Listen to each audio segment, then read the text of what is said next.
Are you considered stop painting trains? Yeah. No.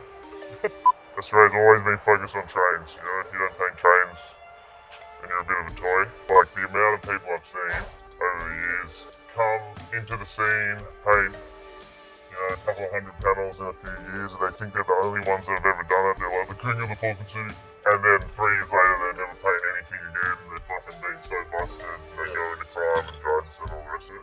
You know, before I started traveling painting graffiti, I was like such a dumb, ignorant fucking idiot. I was like, I don't want to travel. Australia's the best country ever. This kind of dumb attitude. But you know, for me, it's been really positive influence on my life. Like, apart from getting into trouble from time to time, I've got so much life experience and relationships and all the rest of it from it. That, it's like, it depends how much you want to paint. If you want to paint, you'll paint. Sleep when you do.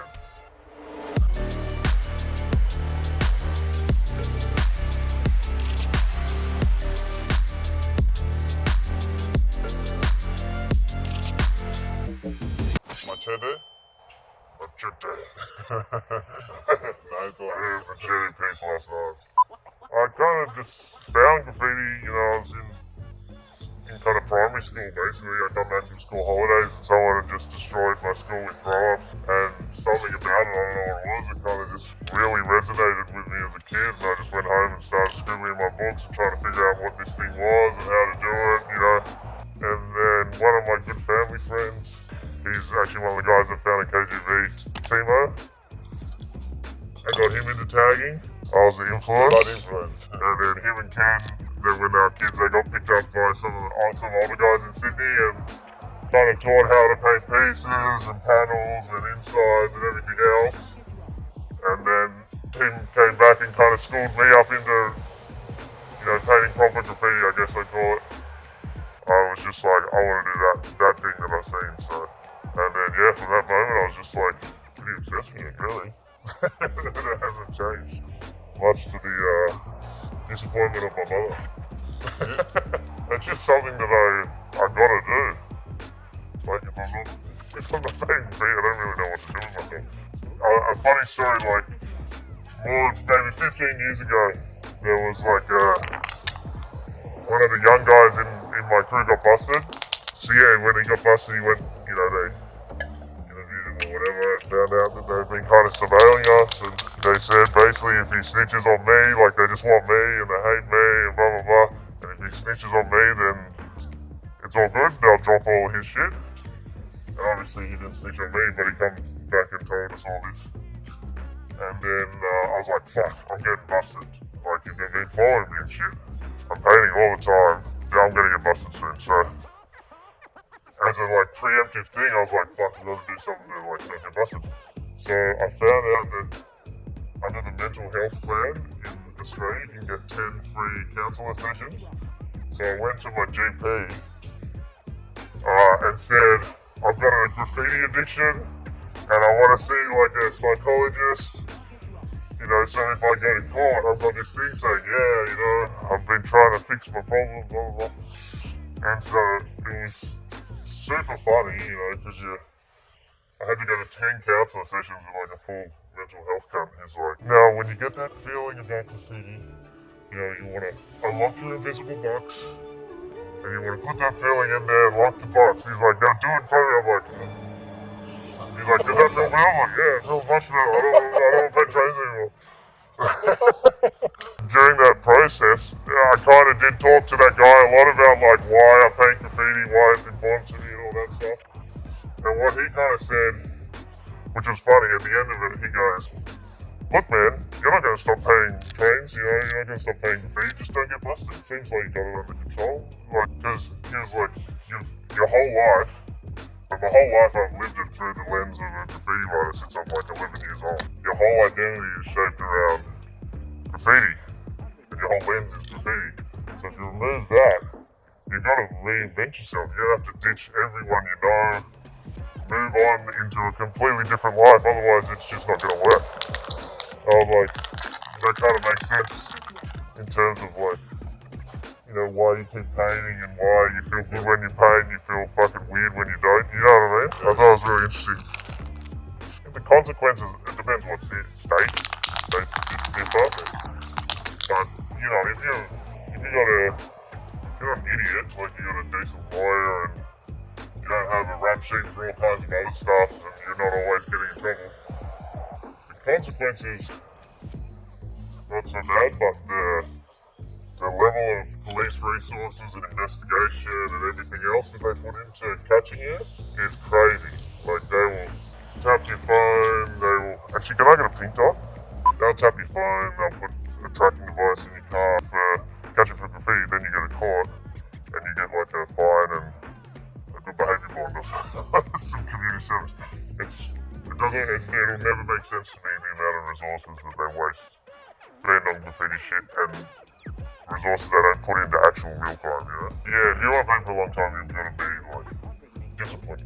Because if you start like going all crazy and just painting everything, like the amount of people I've seen over the years come into the scene, paint, you know, a couple of 100 panels in a few years, and they think they're the only ones that have ever done it. They're like the king of the fucking city. And then 3 years later, they never paint anything again. They're fucking being so busted. They go into crime and drugs and all the rest of it. And I've seen so many cunts like that just come and go. And they come and they've got big ego every time, and you're like, cunt, I've seen you.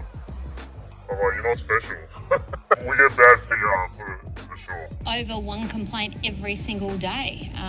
Hooligans need to be held accountable. Once or twice a year, they have like a current affair or a news article, you know, calling graffiti writers tip rats and fucking scum and all the rest of it.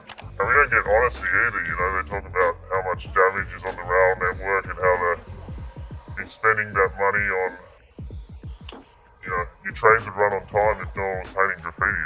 And the cleanup costs both time and money, a whopping $2.5 million hosed down the drain while passengers are left stranded. It's like bullshit.